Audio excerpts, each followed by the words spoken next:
कल्पना कीजिए, गुजरात के तट पर बसा एक प्राचीन नगर और अरब सागर की लहरों के सामने खड़ा एक भव्य मंदिर।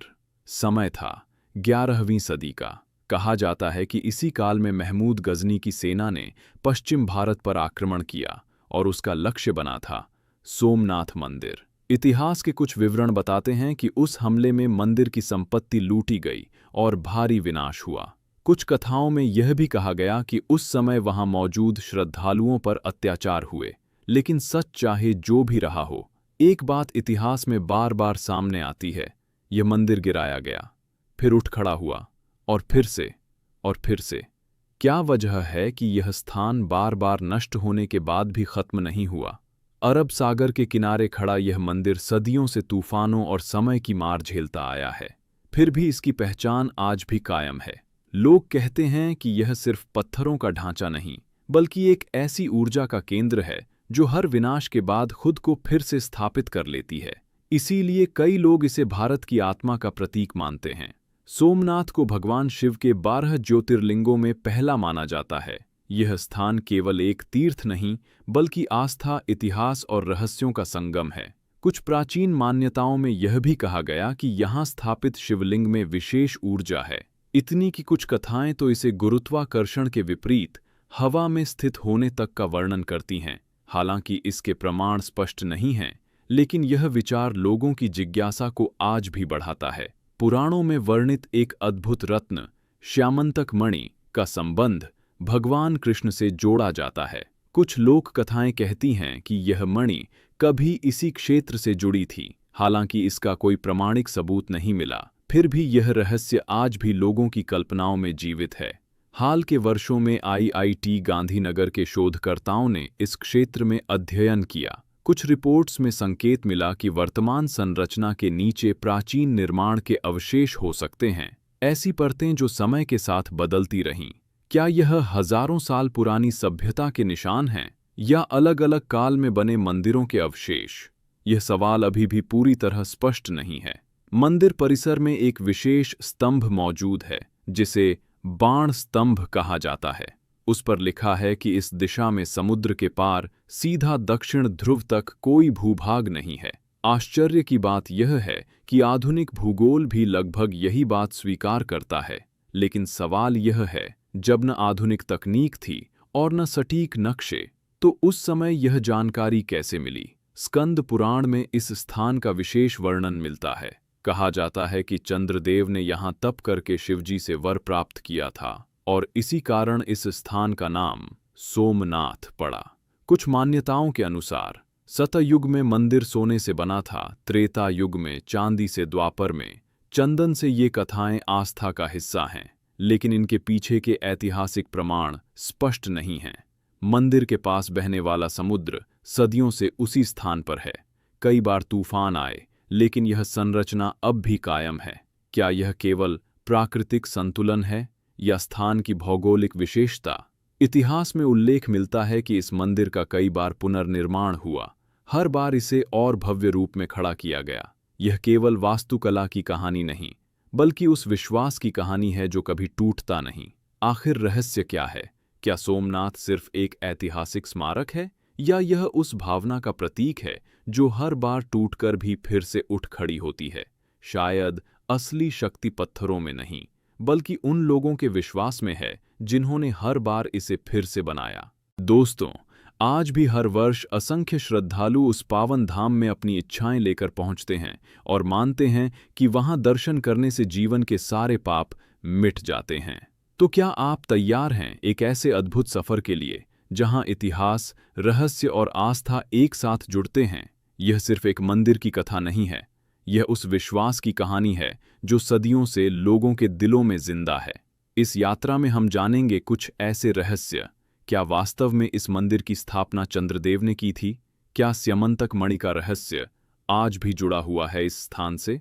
बाण स्तंभ का रहस्य क्या है और उस प्राचीन बहुस्तरीय संरचना की असल सच्चाई क्या है? तो अंत तक हमारे साथ बने रहिए और कमेंट में हर हर महादेव लिखकर अपनी आस्था जरूर व्यक्त कीजिए। अगर आपको ऐसी कहानियां पसंद आती हैं तो वीडियो को लाइक करें और चैनल को सब्सक्राइब करना बिल्कुल न भूलें। अब चलिए शुरू करते हैं इस रहस्यमयी यात्रा को, दोस्तों, इस दिव्य स्थल की कहानी हमें ले जाती है उस युग में जब देव और दानव दोनों एक ही ब्रह्मांड में साथ साथ अस्तित्व में थे।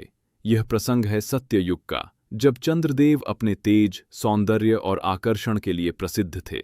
पुराणों और वेदों में वर्णित कथा के अनुसार चंद्रदेव का जीवन एक ऐसे मोड़ पर पहुंचा जिसने इस पवित्र धाम की नींव रखी। कहा जाता है कि चंद्रदेव का विवाह प्रजापति दक्ष की 27 पुत्रियों से हुआ था। इनमें से एक थीं रोहिणी, जिनका सौंदर्य और स्वभाव सबसे अलग था। समय बीतने के साथ चंद्रदेव का झुकाव रोहिणी की ओर अधिक हो गया। वे अपना अधिकतर समय उसी के साथ बिताने लगे। बाकी 26 पत्नियों को यह पक्षपात सहन नहीं हुआ। वे अपने पिता के पास पहुंचीं और अपनी पीड़ा व्यक्त की। जब दक्ष को यह बात पता चली तो उनका क्रोध भड़क उठा। उन्होंने चंद्रदेव को एक कठोर श्राप दे दिया कि उनका तेज धीरे धीरे क्षीण होता जाएगा। श्राप का प्रभाव तुरंत दिखने लगा। चंद्रदेव की आभा कम होने लगी, उनका रूप फीका पड़ गया और उनका शरीर दुर्बल होने लगा। अब प्रश्न यह था, क्या यह श्राप उनके अस्तित्व को समाप्त कर देगा या कोई दिव्य शक्ति उन्हें इस संकट से बचा सकती थी? निराश और पीड़ित चंद्रदेव सहायता के लिए ब्रह्मा जी के पास पहुंचे। ब्रह्मा जी ने उन्हें एक उपाय बताया। उन्होंने कहा, पृथ्वी पर एक पवित्र स्थान है, प्रभास क्षेत्र। वहां जाकर भगवान शिव की आराधना करो। प्रभास क्षेत्र, जहां 3 पवित्र नदियां कपिला, हिरण और सरस्वती आपस में मिलती हैं, एक अत्यंत पावन स्थल माना जाता है। आज भी यह स्थान गुजरात के सौराष्ट्र क्षेत्र में स्थित है और श्रद्धा का केंद्र है। कहा जाता है कि यह संगम न केवल धार्मिक दृष्टि से महत्वपूर्ण है, बल्कि भौगोलिक रूप से भी अद्वितीय है, क्योंकि 3 जलधाराएं यहां एकत्रित होती हैं। ब्रह्मा जी के निर्देश पर चंद्रदेव वहां पहुंचे और एक शिवलिंग स्थापित कर कठोर तपस्या आरंभ की। दिन रात उन्होंने भगवान शिव का ध्यान किया। उनकी भक्ति इतनी सच्ची और गहरी थी कि अंततः भगवान शिव उनके सामने प्रकट हुए। शिव जी ने कहा, तुम्हारी तपस्या से मैं प्रसन्न हूं, मैं तुम्हें इस श्राप से मुक्त करूंगा। लेकिन श्राप की शक्ति इतनी प्रबल थी कि उसे पूरी तरह समाप्त करना संभव नहीं था। इसलिए शिवजी ने एक विशेष वरदान दिया। चंद्रदेव का तेज हर महीने आधे समय तक घटेगा और फिर धीरे धीरे पुनः बढ़ेगा। इसी कारण आज भी हम चंद्रमा को घटते और बढ़ते हुए देखते हैं। और यहीं से शुरू होती है उस पवित्र ज्योतिर्लिंग की स्थापना की कथा, जो आगे चलकर श्रद्धा और इतिहास का अमिट प्रतीक बना। आगे की कहानी और भी रोमांचक है। दोस्तों, आज भी जब हम रात के आकाश की ओर देखते हैं तो चंद्रमा का आकार हमें बदलता हुआ दिखाई देता है, शुक्ल पक्ष में बढ़ता हुआ और कृष्ण पक्ष में धीरे धीरे घटता हुआ। इसके पीछे सिर्फ खगोल विज्ञान ही नहीं, बल्कि एक गहरी पौराणिक कथा भी छिपी हुई है। कहते हैं कि चंद्रदेव ने भगवान शिव से एक और प्रार्थना की थी, हे प्रभु, आप इस पवित्र शिवलिंग में सदा के लिए विराजमान रहें। भगवान शिव ने उनकी यह इच्छा स्वीकार कर ली। तभी से यह दिव्य शिवलिंग सोमनाथ के नाम से प्रसिद्ध हुआ, यानी सोम के नाथ, चंद्रमा के ईश्वर। लेकिन दोस्तों, सोमनाथ की कहानी यहीं खत्म नहीं होती। असल में इसकी जड़ें समय के उस पार तक जाती हैं जहां इतिहास और पौराणिकता एक दूसरे में घुल जाते हैं। स्कंद पुराण के अनुसार यह मंदिर एक बार नहीं, बल्कि हर युग में अलग अलग रूपों में निर्मित हुआ। सत्य युग में स्वयं चंद्रदेव ने इसे सोने से बनवाया था। कहा जाता है कि उस मंदिर की चमक इतनी प्रखर थी कि उसका प्रकाश देवलोक तक दिखाई देता था। इसके बाद त्रेता युग में लंका के राजा रावण, जो भगवान शिव के महान भक्त थे, उन्होंने इस मंदिर को चांदी से पुनर्निर्मित कराया। फिर आया द्वापर युग, जब भगवान श्री कृष्ण ने इस मंदिर को चंदन की लकड़ियों से सजाकर इसे एक नया स्वरूप दिया। अब सवाल उठता है, वो सोने, चांदी और चंदन के मंदिर आखिर गए कहाँ? क्या ये केवल कथाएं हैं या इन कहानियों के पीछे कोई छुपा हुआ सत्य है? और अगर इनमें सच्चाई है, तो क्या उन प्राचीन संरचनाओं के अवशेष आज भी इस मंदिर की नींव के नीचे दबे हो सकते हैं? अब बात करते हैं एक और रहस्य की, त्रिवेणी संगम की। आखिर यह स्थान इतना विशेष क्यों माना जाता है? मान्यता है कि यहाँ 3 पवित्र नदियों का संगम होता है और इस जल में स्नान करने से न केवल शरीर शुद्ध होता है, बल्कि मन को भी अद्भुत शांति मिलती है। स्थानीय लोग मानते हैं कि यहाँ स्नान करने से व्यक्ति के जीवन के कष्ट दूर हो जाते हैं। लेकिन क्या यह केवल आस्था है या फिर इसके पीछे कोई वैज्ञानिक या रहस्यमयी कारण भी छिपा हुआ है? सोमनाथ मंदिर, जो 12 ज्योतिर्लिंगों में पहला माना जाता है, हजारों वर्षों से लोगों की श्रद्धा का केंद्र बना हुआ है। लेकिन इसके पीछे का असली रहस्य क्या है?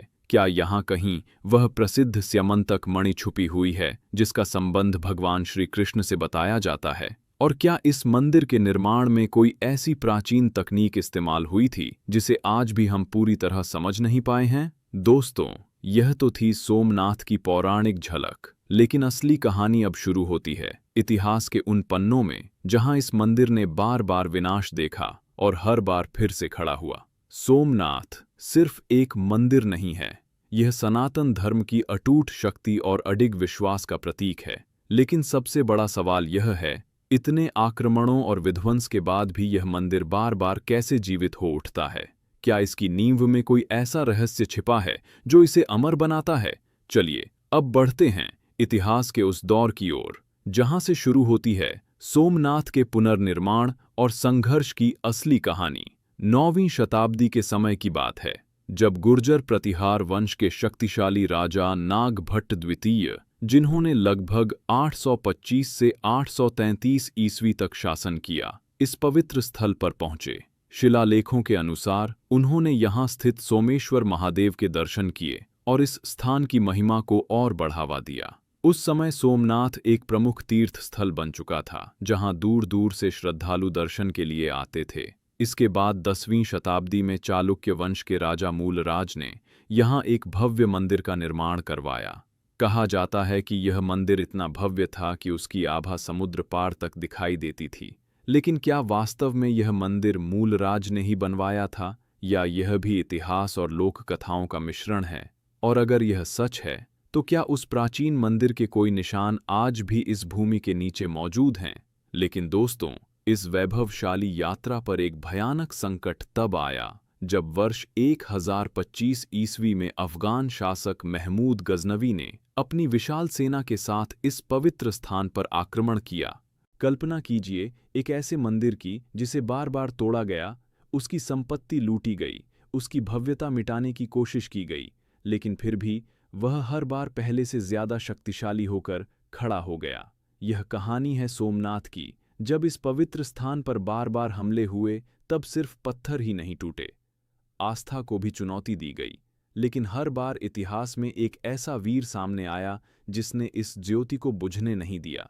जालौर के राजकुमार वीरम देव का नाम इन्हीं वीरों में लिया जाता है, जिन्होंने खिलजी की सेना का सामना किया और मंदिर की गरिमा को बचाने का प्रयास किया। कहा जाता है कि भले ही पूरा खजाना वापस न मिल सका हो, लेकिन उनकी वीरता ने इस स्थान की आत्मा को जीवित रखा। लेकिन हमलों का सिलसिला यहीं नहीं रुका। समय के साथ साथ कई शासकों ने इस मंदिर को निशाना बनाया।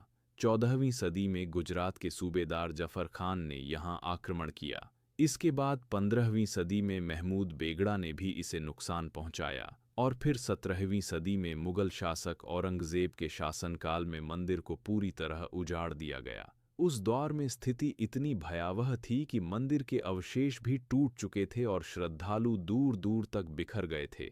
अब सवाल उठता है, इतनी बार नष्ट होने के बाद भी सोमनाथ का अस्तित्व कैसे बचा रहा? क्या यह सिर्फ एक धार्मिक स्थल था, या इसके पीछे कोई ऐसी शक्ति थी जो हर बार इसे पुनर्जीवित करती रही? दरअसल सोमनाथ की कहानी केवल विनाश की नहीं, बल्कि पुनर्जन्म की भी है। इतिहास गवाह है कि हर बार जब इसे मिटाने की कोशिश की गई, तब किसी न किसी ने इसे फिर से खड़ा किया। 12वीं सदी में चालुक्य वंश के राजा कुमारपाल ने यहाँ एक भव्य पत्थर का मंदिर बनवाया, जिसने इस स्थान की गरिमा को फिर से स्थापित किया। बाद में चूड़ासमा वंश के शासकों ने भी इसकी सेवा और पुनर्निर्माण में योगदान दिया और लोगों की आस्था को दोबारा जोड़ने का काम किया। फिर एक समय ऐसा आया जब एक महिला ने इस परंपरा को आगे बढ़ाया।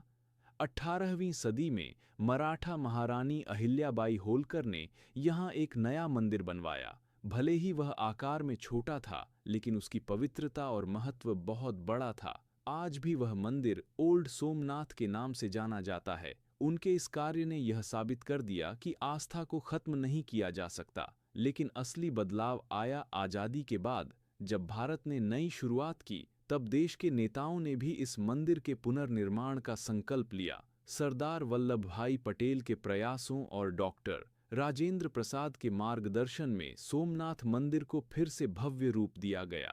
11 मई 1951 का दिन इतिहास में दर्ज हो गया, जब यह मंदिर एक बार फिर श्रद्धालुओं के लिए खुला और हर हर महादेव के जयकारों से पूरा वातावरण गूंज उठा। आज जो मंदिर खड़ा है वह चालुक्य शैली की अद्भुत वास्तुकला का उदाहरण है। लगभग 150 फीट ऊंचा इसका शिखर आज भी समुद्र के किनारे अडिग खड़ा है और हर आने वाले को आकर्षित करता है। लेकिन सोमनाथ की कहानी सिर्फ इतिहास तक सीमित नहीं है, यह रहस्यों से भी भरी हुई है। कहा जाता है कि यहाँ का ज्योतिर्लिंग इतना शक्तिशाली है कि वह पापों का नाश करता है, लेकिन इसके गर्भगृह से जुड़ी कुछ ऐसी बातें भी हैं जो आज तक वैज्ञानिकों को सोचने पर मजबूर करती हैं। सबसे बड़ा रहस्य है वह शिवलिंग, जिसके बारे में कहा जाता है कि वह कभी हवा में स्थित था। कुछ प्राचीन ग्रंथों और लोक कथाओं में वर्णन मिलता है कि यह शिवलिंग जमीन को छुए बिना मंडराता था।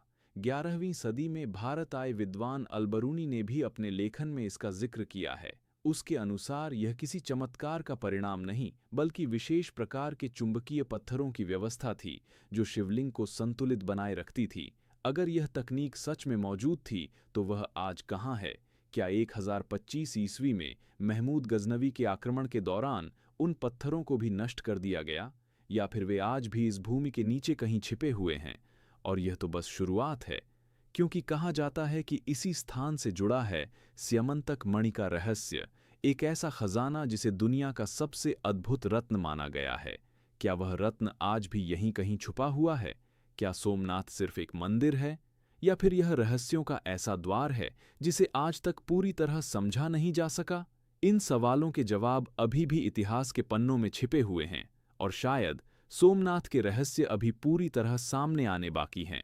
दोस्तों, अब चलते हैं एक ऐसे रहस्य की ओर जिसने सदियों से लोगों की कल्पना को झकझोर कर रखा है, स्यामंतक मणि का रहस्य। प्राचीन कथाओं में वर्णन मिलता है कि यह कोई साधारण रत्न नहीं था, बल्कि एक ऐसी दिव्य मणि थी जिसका संबंध स्वयं भगवान कृष्ण से जोड़ा जाता है। कहा जाता है कि जहां भी यह मणि रहती थी, वहां समृद्धि, ऊर्जा और संपन्नता अपने आप आकर्षित हो जाती थी। कुछ पुराणों में यह भी उल्लेख है कि इस अद्भुत मणि को सुरक्षित रखने के लिए सोमनाथ मंदिर के शिवलिंग के भीतर छिपा दिया गया था, ताकि कोई इसे प्राप्त न कर सके। लेकिन इतिहास के पन्नों में एक घटना बार बार सवाल खड़े करती है। जब 1025 ईस्वी में महमूद गजनवी ने सोमनाथ पर आक्रमण किया, तो क्या उसका लक्ष्य सिर्फ मंदिर का खजाना था, या वह किसी खास वस्तु की तलाश में आया था? कहा जाता है कि उसने मंदिर की अपार संपत्ति लूट ली, लेकिन इस रहस्यमयी मणि का कोई स्पष्ट उल्लेख कहीं नहीं मिलता। तो क्या यह मणि आज भी कहीं उसी परिसर में छिपी हुई है, या फिर यह केवल आस्था और कथाओं में जीवित एक प्रतीक है? और अगर यह वास्तव में मौजूद है, तो क्या इसकी ऊर्जा आज भी उस स्थान पर महसूस की जा सकती है? अब बात करते हैं एक और दिलचस्प रहस्य की, सोमनाथ के पास स्थित बाण स्तंभ की। यह एक साधारण दिखने वाला स्तंभ है, लेकिन इस पर अंकित एक प्राचीन शिलालेख वैज्ञानिकों को भी हैरान कर देता है। उसमें लिखा है कि इस स्थान से लेकर दक्षिण ध्रुव तक सीधी दिशा में कोई भी भूभाग नहीं आता, यानी केवल जल ही जल है। आश्चर्य की बात यह है कि आधुनिक विज्ञान भी इस तथ्य की पुष्टि करता है। लेकिन सोचने वाली बात यह है कि जब उस समय न तो उपग्रह थे और न ही आधुनिक नक्शे, तब प्राचीन भारत के लोगों को इतनी सटीक जानकारी कैसे मिली? क्या यह केवल संयोग था, या फिर किसी भूली बिसरी ज्ञान प्रणाली का परिणाम? अब बढ़ते हैं गोमती नदी की ओर, जो इस मंदिर के पास बहती है और अपने आप में एक अनोखी पहेली बनी हुई है। स्थानीय लोगों का मानना है कि इस नदी का जल स्तर दिन में बदलता रहता है, सुबह बढ़ता है और शाम होते होते घट जाता है। कई लोग इसे भगवान शिव की लीला मानते हैं, जबकि कुछ इसे प्राकृतिक कारणों से जोड़ते हैं। कुछ अध्ययनों में यह भी संकेत मिला है कि इस क्षेत्र की भौगोलिक संरचना पानी के प्रवाह को प्रभावित करती है, जिससे यह घटना देखने को मिलती है। लेकिन सच क्या है, यह अब भी पूरी तरह स्पष्ट नहीं है। और अब बात उस रहस्य की जो अरब सागर से जुड़ा हुआ है। हजारों वर्षों से यह समुद्र सोमनाथ मंदिर के किनारे बह रहा है, लेकिन इतिहास में ऐसा कोई प्रमाण नहीं मिलता कि इसने मंदिर को गंभीर नुकसान पहुंचाया हो। जबकि कई बार भयंकर तूफान आए और समुद्र ने आसपास के क्षेत्रों में तबाही मचाई, फिर भी मंदिर अपनी जगह अडिग खड़ा रहा। स्थानीय कथाओं में कहा जाता है कि जब भी बड़ा तूफान आता है तो समुद्र का पानी मंदिर के पास पहुंचकर शांत हो जाता है। क्या यह महज संयोग है या फिर प्रकृति में कोई ऐसा संतुलन है जो इस स्थान की रक्षा करता है? अब एक और चौंकाने वाला तथ्य, हाल के वर्षों में की गई वैज्ञानिक जांच। ग्राउंड पेनिट्रेटिंग रडार तकनीक की मदद से शोधकर्ताओं ने मंदिर के नीचे एक बहुस्तरीय संरचना के संकेत पाए हैं। कुछ रिपोर्ट्स के अनुसार यह ढांचा बेहद प्राचीन हो सकता है, लेकिन इसका सही समय और उद्देश्य अभी भी स्पष्ट नहीं है। क्या यह किसी पुराने मंदिर का अवशेष है या फिर किसी गुप्त निर्माण का हिस्सा जिसे आक्रमणों से बचाने के लिए छिपाया गया था? और क्या इस संरचना के भीतर कोई और रहस्य या खजाना छिपा हो सकता है? यह सवाल आज भी शोधकर्ताओं के लिए चुनौती बना हुआ है। अंत में एक रोचक पौराणिक मान्यता की बात करते हैं। कुछ ग्रंथों के अनुसार इस मंदिर का नाम अलग अलग युगों में बदलता रहा है। हर युग में इसकी पहचान एक नए नाम से जुड़ी रही और कहा जाता है कि भविष्य में भी इसका नाम बदल सकता है। क्या यह केवल एक धार्मिक मान्यता है या फिर इसके पीछे कोई गहरा संदेश छिपा हुआ है जिसे हम अभी तक समझ नहीं पाए हैं? तो दोस्तों, ये सभी रहस्य हमें एक ही दिशा में सोचने पर मजबूर करते हैं। क्या यह सब केवल कथाएं हैं या फिर इनके पीछे कोई ऐसा सच छिपा है जो अभी भी हमारी समझ से परे है? और अगर यह रहस्य सच में मौजूद है तो क्या आने वाले समय में विज्ञान इनके जवाब दे पाएगा या ये हमेशा एक अनसुलझी पहेली बने रहेंगे? दोस्तों, सोमनाथ की इन कहानियों में ऐसे कई रहस्य छुपे हैं जो सिर्फ सुनने में ही नहीं बल्कि दिल और सोच दोनों पर गहरा असर डालते हैं। लेकिन यह सफर यहीं खत्म नहीं होता। असली कहानी तो अभी बाकी है। आखिर आज के समय में भी सोमनाथ इतना महत्वपूर्ण क्यों है? क्या यह मंदिर केवल आस्था का केंद्र है या इसके पीछे छिपे रहस्य आज भी हमें कुछ सिखाते हैं? तो इस यात्रा में हमारे साथ जुड़े रहिए, क्योंकि आगे हम जानेंगे सोमनाथ के उन पहलुओं को जिनसे पर्दा अभी तक पूरी तरह नहीं उठा है। दोस्तों, सोमनाथ की शुरुआत पौराणिक युग से होती है, फिर यह मंदिर समय के कठिन दौरों से गुजरता है। कई बार टूटा, कई बार बना और हर बार पहले से ज्यादा मजबूत होकर खड़ा हुआ। लेकिन आज यह मंदिर सिर्फ इतिहास की कहानी नहीं है, बल्कि भारत की आस्था और संस्कृति का जीवंत प्रतीक बन चुका है। एक प्रसिद्ध श्लोक में कहा गया है, सोमनाथ के दर्शन से हर इच्छा पूरी होती है। और शायद यही कारण है कि आज भी हर साल लाखों श्रद्धालु यहाँ आते हैं अपने दुख, परेशानियां और उम्मीदें लेकर, और यहाँ से लौटते हैं एक नई ऊर्जा और विश्वास के साथ। लेकिन सोचने वाली बात यह है, क्या सोमनाथ आज भी उतना ही दिव्य है जितना हजारों साल पहले था? क्या यहाँ वास्तव में कोई ऐसी शक्ति है जो आधुनिक युग में भी लोगों को अपनी ओर खींचती है? चलिए इस रहस्य को थोड़ा और करीब से समझते हैं। आज के समय में सोमनाथ भारत के सबसे बड़े तीर्थ स्थलों में गिना जाता है। हर साल लाखों श्रद्धालु यहाँ दर्शन के लिए पहुँचते हैं। खासकर महाशिवरात्रि, श्रावण मास और होली के समय यहाँ की भीड़ देखने लायक होती है। पूरा क्षेत्र हर हर महादेव के जयकारों से गूंज उठता है। और ख़ास बात यह है कि यहाँ आने वाले लोग सिर्फ भारत से ही नहीं बल्कि विदेशों से भी आते हैं, अमेरिका, ऑस्ट्रेलिया और यूरोप तक से। मान्यता है कि यहाँ स्थित शिवलिंग में आज भी वही ऊर्जा मौजूद है जो प्राचीन काल में थी। लेकिन सवाल अब भी वही है, क्या यह सिर्फ विश्वास है या सच में यहाँ की हवा और पत्थरों में कोई अनोखी शक्ति छिपी है? क्यों लोग अपनी जिंदगी के सबसे बड़े सपने लेकर यहाँ आते हैं? अगर हम इसकी संरचना की बात करें तो सोमनाथ मंदिर अपनी भव्यता से हर किसी को आकर्षित करता है। ये मंदिर चालुक्य शैली में बना हुआ है, जो प्राचीन भारतीय वास्तुकला का एक शानदार उदाहरण है। करीब 150 फीट ऊंचा इसका शिखर, जिस पर भारी भरकम कलश स्थापित है, जब सूरज की किरणें उस पर पड़ती हैं तो पूरा मंदिर सोने की तरह चमक उठता है। इसके ऊपर लगा विशाल ध्वज, जो समय समय पर बदला जाता है, इस बात का प्रतीक है कि यहाँ की परंपराएं आज भी उतनी ही जीवित हैं। कहा जाता है कि जब कोई व्यक्ति इस शिखर के नीचे खड़ा होता है तो उसे एक अजीब सी शांति का अनुभव होता है, जैसे मन स्थिर हो गया हो। लेकिन क्या यह केवल वास्तुकला का प्रभाव है या फिर इसके पीछे कोई प्राचीन रहस्य छुपा हुआ है? दोस्तों, सोमनाथ सिर्फ एक मंदिर नहीं है, यह वीरावल के लोगों की जिंदगी का भी अहम हिस्सा है। यहाँ का पर्यटन, यहाँ का व्यापार, सब कुछ इस मंदिर से जुड़ा हुआ है।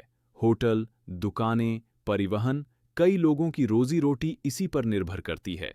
स्थानीय लोग कहते हैं, सोमनाथ सिर्फ मंदिर नहीं, हमारा सहारा है।